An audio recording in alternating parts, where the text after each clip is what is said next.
Ladies and gentlemen, welcome to this episode of the How to Get Your Team to Take a Bullet for You podcast. Just kidding. Experimenting with new names. I don't know about that one. But that's kind of what we're about anyway.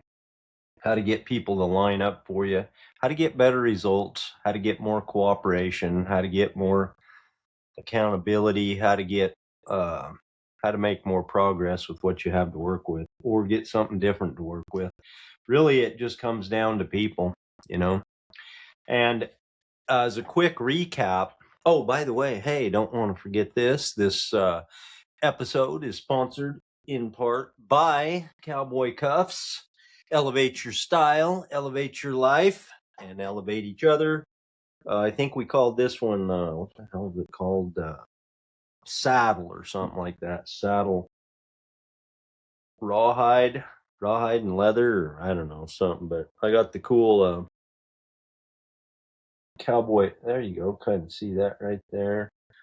Cowboy Cuffs, gold and silver cuff link. And yeah, pretty good match to my hat. I mean, elevating my style. Come on, you're going to want to get you some cowboy cuffs. Soon to be released later this year. So the judge the work, protect the person is the kind of the foundation, the principle inside the principle of the worth work system. Worth work meaning the idea between the worth work, it's like a total tongue twister, is that you separate personal worth from work. And that's also another way of saying that we only judge the work, but we don't judge the person. We always protect the person. Judge the work, protect the person. And because when people feel safe from value judgment, when they think that you're not thinking they're an idiot, not thinking that they suck because of what they're doing, then it changes the dynamic of how the team, the group, the company operates, because they feel psychologically safe. The trust goes up is what happens. Trust shoots up. Okay. The trust between the employee who has a lot at risk, okay, because this is his living we're talking about, and the leader who has a lot at risk because he's responsible for the results, and it's also his living. So the stakes are high, and so there's a lot of the stakes are high at work. It's your work. I mean, it's so important. It's your career. And so what we attempt to do with the worth work system is separate value from behavior. Separate value from behavior, where we judge the work. We only judge the work, and we always protect the person. Which sounds really good. I mean, and it sounds good because it works good. It works well. And so that's why. And really magical things happen. And what happens is people get less defensive because they're not thinking about what their leaders are thinking about them. They think about that less. So they're less defensive. They're more honest. They're more open. They bring more recommendations. They take more responsibility. They contribute more. They make more recommendations. They give ideas, innovation, you can call that. They're more innovative. And they just participate more in the goal of the company. They're just like more present, more together, more invested, I guess I would say, rather than just like hiding in the outskirts and trying not to be noticed. Don't say anything. Don't ruffle the feathers. Don't bring any attention to themselves. No news is good news. Just slow and low, everything. Just keep on going, which it doesn't work very well. And I know so many things don't work because, as you know, I've been running my own companies for over 30 years. and I have specialized in doing things wrong. And at this point, I'm specializing in doing things right, which is awful nice. That's a big switch, but I'm just saying I know from experience what the deal is. So I want to talk today. The focus for today is why judge the work, protect the person doesn't work, why it fails, what goes wrong, and what are the things that can happen inside of the system. And I want to show you how to avert that so that you get the result that you're looking for. And and here's what I'll say. If you've ever heard somebody say something to you, but it didn't seem right, you were still nervous, like people say that they care about you. They say that this feedback wasn't personal. They said that they were just trying to be honest, and yet you didn't really feel like they were telling you the truth. And so what the thing of it is what I'm getting at is we human beings can use the right words, but if there's something playing in the background, like a belief, okay, that is contrary, that's opposite to the words, people know it, okay, just like horses do. People feel this psychologically safety. They feel safe. They feel, and they have trust. They feel, they have a feeling and a sense of trust when they believe that their leader genuinely cares about them. Okay, that's what it comes down to, that their leader genuinely cares about their value, their worth, regardless of what they're doing, that their value or their worth is not being evaluated based on what they do. In other words, you turned this in 3 days late, you are lazy and you suck. Okay, so that in that example, you turned this in 3 days late is the behavior, and what we made it mean was you're lazy and you suck. Okay, now that is saying that's not what we're talking about. What that is that behavior equals value. Okay, and we're trying to separate that, and it's a challenge. Okay, it's not just like you can say it. Oh, that's real nice. Yeah, sure. Separate it, and then it all works. It does work, but it's not as easy as just separating it, because it's much harder than it sounds, because we believe and we've been conditioned and socialized for our entire lives, and some of us are kind of getting older than others, we'll say, and for our whole lives we've been taught that what it hasn't really been said out loud, but we have been taught that a better grade is then you're a better person, or if you win, if you're on the winning team, you're better than the other one that doesn't, and on and on and on and on, right? The more money you make, the more better of a person you are, and all that. Okay. The problem is trying to change that belief is really what it comes down to. And a lot of leadership and a lot of systems and techniques, they focus on communication, like the words, okay, like what to say, how to say it, how to give feedback, how to hold people accountable. But those things, the words that you're using are not the real issue. Okay. What you believe in your heart and soul that is coming out, that is unsaid, is what the real issue is. And people know what we believe. Okay. It shows up in our tone. It shows up in how much patience we show. It shows up on, like, if we're honestly, if we are honestly curious about the other person. It shows up in our facial expressions, in the way that react. If we have questions, or the kind of questions that we're posing, it shows up in so many ways. And employees know when they're being judged. Okay, they know when they're being judged. I can go. Here's an example. I can. By the way, horses do too. Let me just say that horses know what's happening. Okay, you can smile and tell them everything's fine, but they know.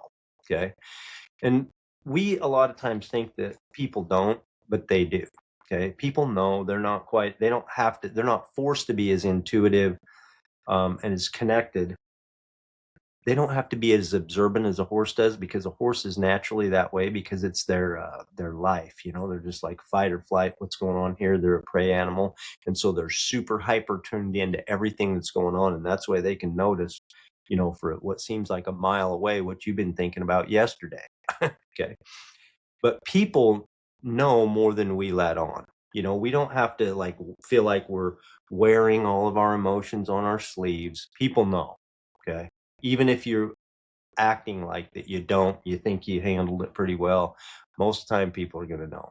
A lot of the time, nearly all the time. Okay.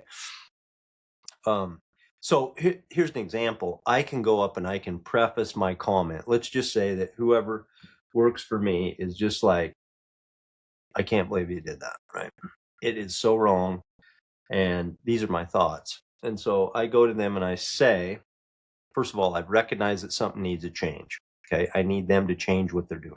So I go to them and I say to them, hey, I just want you to know, remember this judge the work, protect the person thing? I take it seriously. We're only going to look at the work.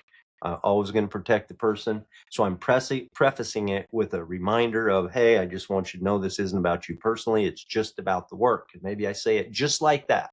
Okay. But then I go, I can't believe you did this. Or I start into it. And in the back of my mind, these thoughts are saying, how could you do this? What is the matter with you? You just don't give a, you don't care. You're just lazy. I mean, I don't understand what is wrong with you. Or I'm just thinking, you're never going to get this.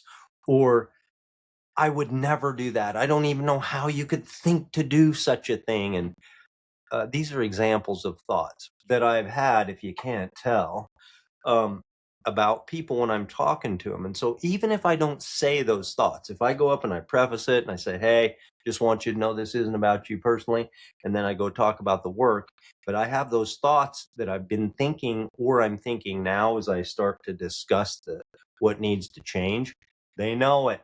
Okay, it's coming out. I mean, I just might as well just taken up a red flag and said, hey, just kidding about what I said about this. Don't take this personally. This is totally personal. You're a total idiot. I think you suck as a human being because of what you've been doing. That's kind of what they hear. Okay. Even though that's not what we said, that's what we hear because our thoughts are coming out. Okay. That's the difficulty of this. But it's not really that. It doesn't have to be complex. It's not something that you can overcome. Beliefs are changeable. We can believe whatever we want in this lifetime. You get to believe as an adult or as a human being, whatever you choose to do so, if you know how the process to change your belief. Okay. So we spend our entire lives believing that what we do determines value. If we perform well, we're valuable. If we don't, we're less valuable. If you get promoted, yeah, that means something about who you are. Okay. Your identity. You get fired. Oh man, you are a lesser human being. Okay. Most of us have been fired, including me. Let go, laid off early, I guess, whatever. I'm going to call it I was fired. Then one day, like I said, I've been doing my own thing for 30 years, but I was given an early layoff one time when I was beginning. So now we've been conditioned to believe that what we do equals who we are. Okay. It's our value. What we do determines our value as a human being. We don't say it out loud, but we say, because you do this, then you are this. Okay. That's your identity. That's your value or your worth. Then the worth work principle comes along where we judge the work and protect the person. You're like, dang, yeah, I see that makes total sense. That's why I'm not getting good results. And I'm just going to separate it. Now it's going to be a totally different deal. But it's not always that easy because we've had the same thoughts for years and years and years. And so so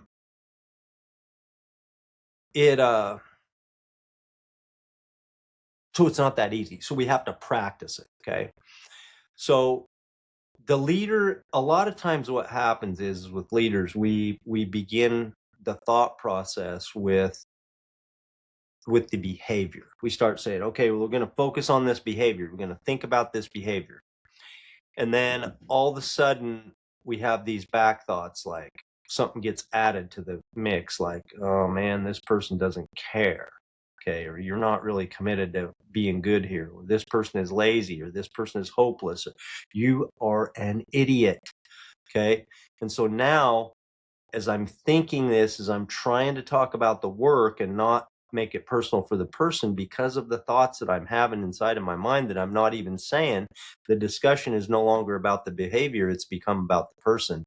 And then the trust just goes, whatever trust we had just erodes. Boom, it's gone. Okay, it goes back down to nothing. So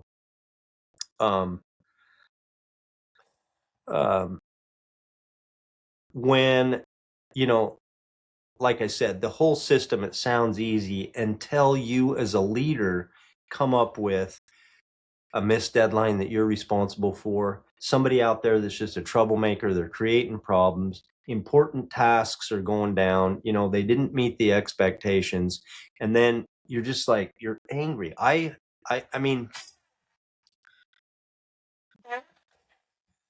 it can be pretty frustrating if you don't manage your mind with what people do and don't do that you're paying to do a certain job. Okay, because people don't do what we want them to do for a whole slew of reasons. But you look at it, and it's very easily, when things are going bad, to get frustrated and to just look at and to judge the people. I mean, I have done it so much, I don't need any practice thinking about it. I am still practicing on the separation and making sure that I look at people in the right way. Okay. So, and the question here's the question. What evidence, this is a question for you and me. What evidence do I have that one human being is worth more than another human being? What evidence do you have that one human being is worth more than another human being? Okay. Not that does their job better, not that's more proficient or more skilled or anything, not that performs better, not that contributes more, not that earns more, is worth more, is what I'm saying. Okay. Because if we believe that some people are worth more than others, we'll eventually treat them that way. So what this comes down to is an actual belief system shift. The only way to make it work is, first of all, if you desire to change your belief that behavior does not have any bearing or any effect on a human being's value. So then my question comes back. What evidence do you have that any human being is worth more than another human being? Okay. And the answer is there is none. Okay. Unless you're going to make behavior, or what they do or don't do, determine their value. Okay. If you have no evidence that any human being is worth more or less than any other human beings, do they have different skills, different abilities, different talents? Is everybody different? Does everybody have the same IQ? Everybody is different. They have different results. They make different choices, but do they have a different value? Are they worth more or less because of that? And the answer is I have no evidence that because of what you do makes you worth more or less. So that makes it a choice. Okay. And I'm suggesting that you make the choice to make every human being equal and not base their value, their worth, their identity, who they are, based on what we do. By the way, this will transform. I figured this out for my own personal life because I had destroyed my life and everybody around me based on my thinking about myself because of what I had done. Okay. So I know about this a lot, and I know it very well and very clearly. Here's another way to quickly look at this. Here's the example of a child. Okay. So if you have children, this will work. And if you don't, think of a child. Okay. So if you imagine your child or a young child lies to you, steals, okay, fails at school, makes bad decisions all day long, and you're constantly trying to fix their behavior. And so you look at it and you're like, well, the behavior needs to be corrected, and there are going to be consequences for this behavior. But most of the time, particularly for our own children, we don't make what they did mean something. We don't devalue them because of what they've done, even if they do make tons of bad choices. So it's easy to look at through the lens of a parent, the way that we look at our kids, or if you don't have kids, somebody that you love the most deeply, to look at it that way, okay, or to look at a young child. The child isn't the problem based on what they do. We focus on what they do and changing what they do, not who they are, okay? And if we can extend that same principle to adults, that is what I'm suggesting to help us understand the separation of behavior and value. When we are judging people, it leaves red and blue flashing lights. Okay, judgment leaves clues for people who are hearing it. Okay, and the way that they see it is through, as leaders, they see our frustration, irritation, anger, contempt, impatience. Whatever we experience any of these emotions, okay, we should stop and ask ourselves right now. Here's the key. Stop and ask yourself, what am I believing right now about this person's value? Okay, because usually what's happening, almost all the time, what's happening when we get angry and upset and frustrated and about ready to blow up, excuse me, what we're thinking has something to do, we're making a value judgment about these people. Okay, I can't believe they did that. What the hell's the matter with them? I can't count on anybody. You are not dependent. You are this, you are that, you are all these things. Okay, is what is rolling through our minds. Okay, and if you ask yourself the question, what am I, and then ask yourself, the first question is, what am I believing about their value? Okay, don't ask yourself what I'm believing about your behavior. You know what the problem with behavior is, because those emotions of anger, frustration, impatience, and all of that, those are the signals, the red and blue lights for people that you're going to talk to, that their behavior and their value have been fused together again by us, and we're making that mean something about what they've done. And that's the core problem, where the trust disappears and why we can't get the results. It's like backwards. We have to love and respect people and hold them in perfect high regard and on equal value as ourselves and everyone else. And when you choose to do that, then the trust goes up. Then the results you start getting much better results than what you had before. Okay. So the first step, of course, is, first of all, you have to want to do it. Okay. You have to agree, and you have to sign up for the idea that this makes sense. Okay. Rather than sitting here and casting stones at this problem that you've done this thing that you shouldn't have done. I don't need you to, you cannot keep doing your same behavior here in this company. Rather than lining up and picking up stones to cast, you simply, we judge the work. Go your way and do no more. We must judge the work. The work is not working. There's something has to change here, but that doesn't mean it's not for us to judge. Okay. And it's for us to judge behavior, not the value of the soul. Okay. And the more that we internalize that and believe it and hold everybody at the same level, the more that the faster and the more that the trust goes up. So step one is, the first, you have to want to be able to do this. I want to have the idea. I believe it would be nice to think. I want to believe that everyone is equal, and what people do and don't do doesn't affect their value. If you can go with that, that's step one, but you must have that. You must want to desire, because nothing's going to change unless you genuinely inside of yourself want to stop judging people based on what they do.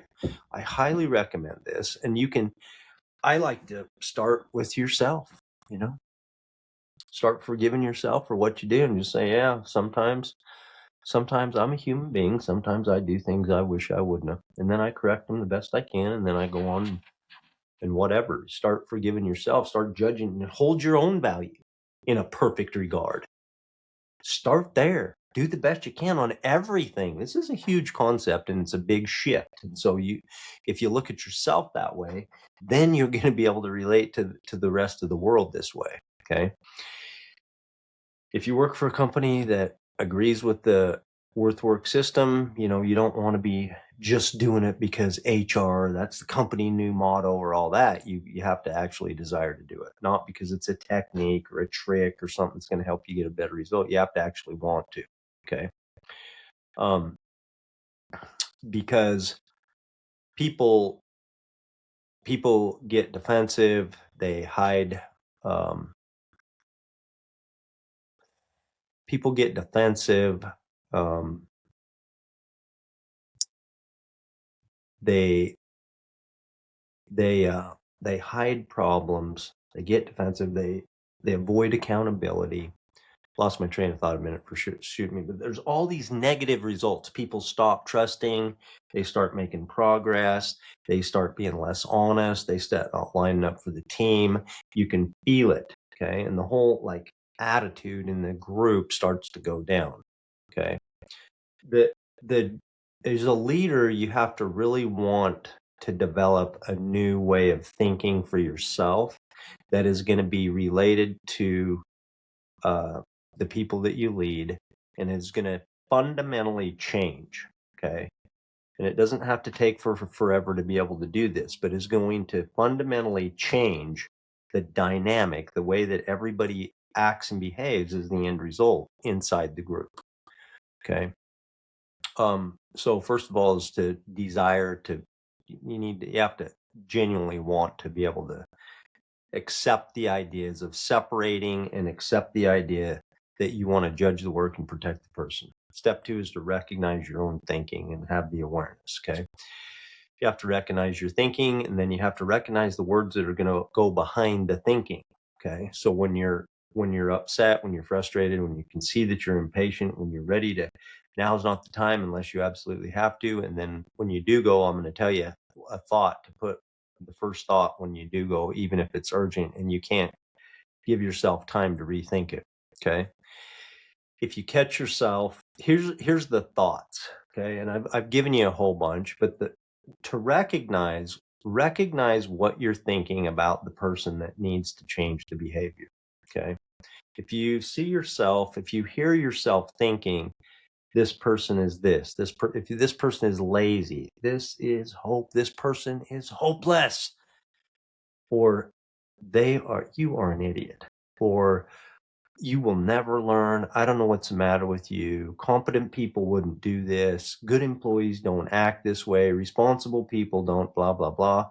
If you were smart enough, smart people would understand this by now. It didn't take me an average of 9 times to do these simple meaning, or notice the pattern of your thinking. Okay. And what you're thinking about what's happening. Then what happens is that the pattern of the thinking is you see a problem. Okay. So let's just say, what would it be here? The other day I got back here and our back office was left unlocked. The one where the cash box is, and the light was on. And to top it off, the AC wall unit was left on. And this was like 9:30 p.m. And we close at 6, just so you know. So the door's unlocked, AC on, light off, light on. So these are 3 things that whoever closes, there's a checklist. We go through it. There've been people, whoever was closing that day is trained to do this. And those 3 things didn't happen. They just flat didn't do it. Got in a hurry, forgot, whatever the thing was. So I recognize, boom, boom, boom, here's the problem. And then my next thought is, what is my next thought? how the hell could they do this? Do I have to watch everything that happens here? If I don't babysit every single, my thing, is that my thinking? Because now I'm starting to attach meaning to the person about why it happened. Okay. That is usually the next step. I recognize the problem is one. Number two is I attach meaning about the person. Number two. Okay. If you see yourself doing that, it makes it clearer to separate. So I see that there's a problem, and I say, rather than attaching meaning to a person about the problem, I say to myself, I need to, first of all, what am I thinking about the person? Make sure I'm clear with that. And when I do that, what happens is my frustration starts to go down immediately. When I look at the people that I lead the way that I want to with intention, my frustration starts to ratchet down immediately, even though there's a bunch of problems. Okay. So I see it. If I see that I'm attaching value, I stop and I say, wait a minute, what am I thinking about this person? And what do I want to think about the person? And then step 3 is I replace the thinking. Then I replace the words if I also followed it up with words. So replace the thinking. And this is the part that people skip because we're asking people to replace decades of conditioning. Okay. And if you intellectually understand that I want to separate behavior from value, if you understand the concept, it's not enough. You have to practice it and repeat it and repeat it. And that's how you change your belief system around it. You have to have the desire to do it and believe it's possible. That's all part of this. It's in my book, The One Horse Race, which is about value creation, intentional value creation. But this happens through hundreds of, if not thousands of little teeny decisions that we're making all day. Corrections inside of our own mind. And it doesn't take very long because there's so many decisions in the course of a day, of a course of a week that we're making on this subject, okay, about what we making things that people do mean about people. We have tons of opportunities. It doesn't take very long. We can switch, we can change our belief. So when you catch yourself thinking, oh man, she's an idiot, okay, you can replace it with something like, okay, this is a perfectly 100% perfectly equal human being who's currently doing a poor job. Okay. They're producing poor work. Every time you think, you'll never learn, you can replace it with something like, this is a person of perfect and equal value that I respect who has not learned this skill yet. Okay. And then the next step can be your responsibility of what can I do to help them learn this skill. What is wrong with you? Okay, can be replaced with nothing's wrong with their value. Something needs to change with what they're doing, their decisions, their skills, their knowledge, their habits, their effort. Something has to change with what they're doing, not something has to change about their value. Okay. Again and again, if you go through the process of seeing of recognizing your thinking and replacing your thinking with new thinking, it doesn't take very long until it becomes more and more natural, more and more easier. You pick it up faster. The process is faster. You feel yourself here's what happens to me. Okay. I feel myself getting frustrated, angry, and I'm like, okay, stop. What's happening here? And I see that I'm attaching meaning to that individual or individuals for what they have done. And I just go, I don't want to do that. And so I just think, okay, they are just as equally valuable as me or any other person ever.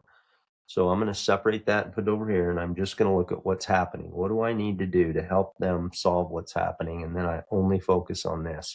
And if I go in with that attitude and I mean it, and I'm giving myself a minute to breathe and really think it through, which doesn't take all damn day, but it takes effort, it takes a little bit of time.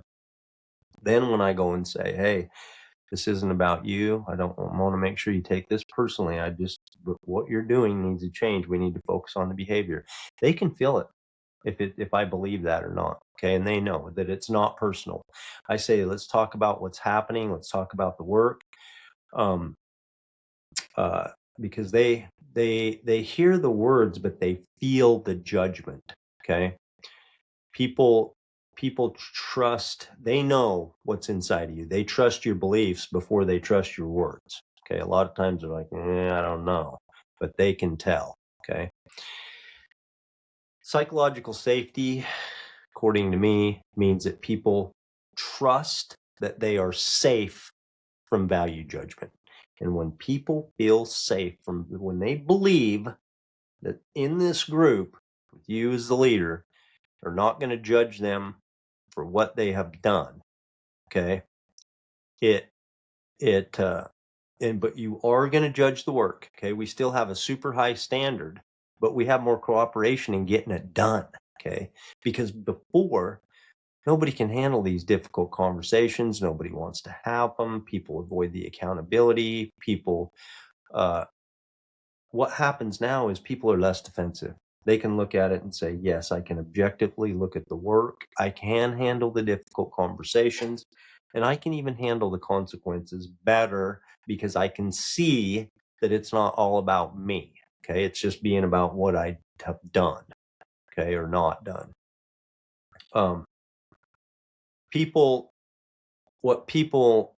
And that includes all of us. Okay. What we have a hard time with is believing that our value is on the line. It's on trial. So we're nervous about everything that we do and how we're all going to come out, what everybody's going to think. And so we're just in this erratic, high pressure, stress deal going on, and with not a lot of openness and not a lot of true honesty, like being honest with how you're thinking and how you're feeling. It's low honesty, low responsibility, high defensiveness. It's kind of pitted back and forth, like it's the leaders against the underlings. And, it's not like a cohesive, high functioning team. And so that's why Google in Project Aristotle proved that the number one factor in high performance is psychological safety. Okay. So two leaders can stand side by side or go to the same person to talk about the same issue that employee is having. One will create trust and the other will create fear. So the difference is not in the words that they use to communicate the issue. The difference is what they believe in their heart and soul. Okay. So as we move towards believing that we, to begin with, ourselves have perfect value, and all the people that we lead also have equal and perfect value, and that no matter what people do or don't do, no matter what they do, nothing changes their perfect value, then beginning with us, we can objectively look at the work and only judge the work and always protect the person. We must hey, the work's going to be on trial 24/7 because it's never going to be good enough. We can consistently make it better, improve. That's what we're here for. We're here to do the best job that we can in the time that we're here, so that we're increasing the quality of our lives. And the quality of our lives is not just in our paycheck, and that's a lot of it, according to me. But it's not for sure all of it. We're spending so much time in our careers and at work that we want to like being there. We don't want to hate being there. It needs to be a good experience, a positive experience, a place to grow and progress and move up and participate and cooperate and collaborate with people that we all respect and that we're all moving in the same direction. That's the whole key. Okay. None of that is going to happen because leaders use the right words. The right words are helpful, but it's not enough. Okay. When they sense that leader genuinely believes that their value is high, no matter what they do, the trust goes up and the defensiveness goes down. Okay. Trust rises and defensiveness. I forgot what my little saying was about that. Judge the work. Protect the person is not a communication technique. Okay. It is a belief system. It is a belief system.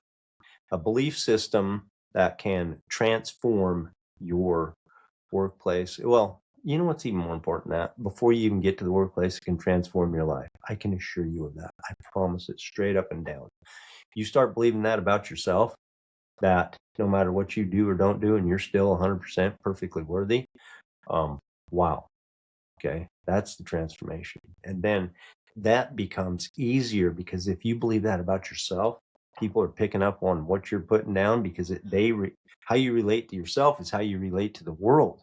So I just want to say, if I didn't make this clear earlier on, this must be something that you take on, a belief that you take on and that you accept for yourself to begin with.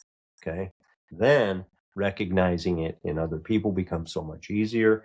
And then changing the belief that you have about behavior and value becomes easier. And this is something that I work on over time. And I think that it's not a perfect science, because it's so ingrained in me and in everybody that I see that works on this, that we just get better and better at it as time goes on. And the people that we lead, and our own lives and the people that we lead, get better and better over time as we adopt this belief system and this way of thinking.